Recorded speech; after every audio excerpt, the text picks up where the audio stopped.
Bonsoir et bienvenue dans Classe du Pacifique. Ce soir, je vous parle du plurilinguisme à l'école.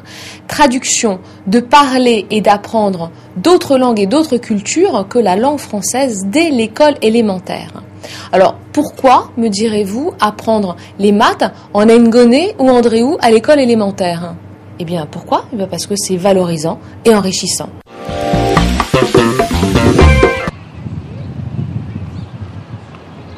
Nouméa, une école primaire parmi tant d'autres, ou presque.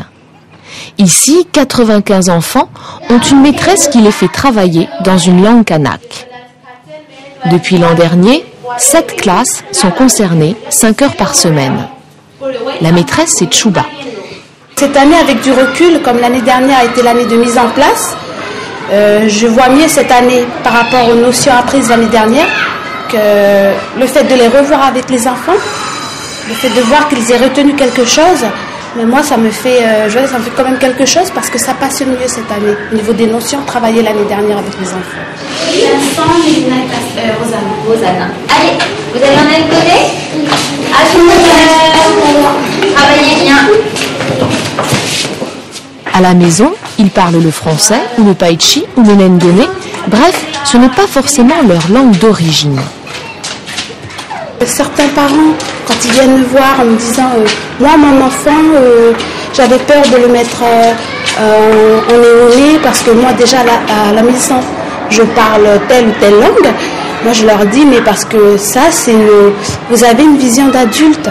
Mais l'enfant, il est capable de faire la différence entre telle ou telle langue, que ce soit l'anglais, le néolais, le tahitien. L'enfant, dans sa tête, il est capable de faire la différence. Et c'est enrichissant d'avoir plusieurs langues. Je veux dire, moi déjà, je suis originaire de Marais, mais le fait de parler le français et d'avoir suivi l'enseignement de l'anglais et de l'allemand au lycée, au collège, je sais que moi, personnellement, c'était très enrichissant pour moi. Et je pense que pour les enfants qui démarrent, qui commencent très jeunes l'enseignement de la langue, que ce soit dans n'importe quelle langue, par exemple le djefou, le néoné ou l'anjou, c'est très important. Comme tous les intervenants en langue, Chouba travaille avec les instituteurs de l'école pour qu'au même moment, les enfants apprennent les mêmes choses.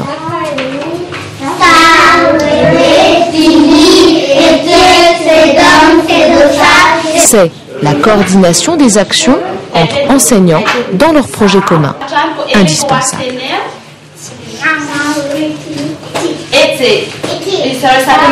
Je continue mes apprentissages, donc je vois bien le travail qu'elle a fait, elle, dans la mesure où ça facilite la compréhension. Un enfant qui a déjà eu la leçon en ngoné, et moi je fais simplement un rappel, tout de suite il va avoir le déclic. Mais c'est surtout, moi là-dessus, sur les apprentissages, je ne m'aventurerai pas trop parce que je trouve qu'on n'a pas encore assez de recul. C'est surtout, je dirais, moi, plus au niveau du comportement, au niveau du vivre ensemble, où l'enfant, moi, je trouve qu'il est vraiment plus épanoui. Il a la valorisation de sa culture, de son identité, et là, ça y est, ça commence, on arrive à toucher vraiment la construction de la personnalité, et c'est un point essentiel. Langage, culture, intellect, en parlant sa langue ou en apprenant une autre langue, l'enfant s'ouvre, s'éveille. Il comprend mieux, il apprend mieux. Gage de qualité pour cet enseignement transversal, un esprit de solidarité et une co-responsabilité des enseignants. En tant que directeur, moi je suis simplement là pour m'assurer que les passerelles se fassent entre la classe de Ngoné et les classes ordinaires et que cet enseignement soit quelque part un point de valorisation pour les enfants qui le pratiquent. Donc qu'une fois de retour en classe, ça ne soit pas oublié, mais que ça soit au service à la fois du comportement de l'enfant dans sa classe d'origine, mais aussi si ça peut apporter un plus, et ça va sûrement en apporter au bout du compte dans l'enseignement, dans la maîtrise de la langue. Diversité religieuse, etc.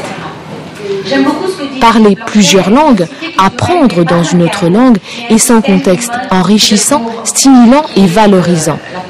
D'autant plus quand l'enseignement est adapté aux réalités culturelles et linguistiques, comme ici en Calédonie, dans chaque province.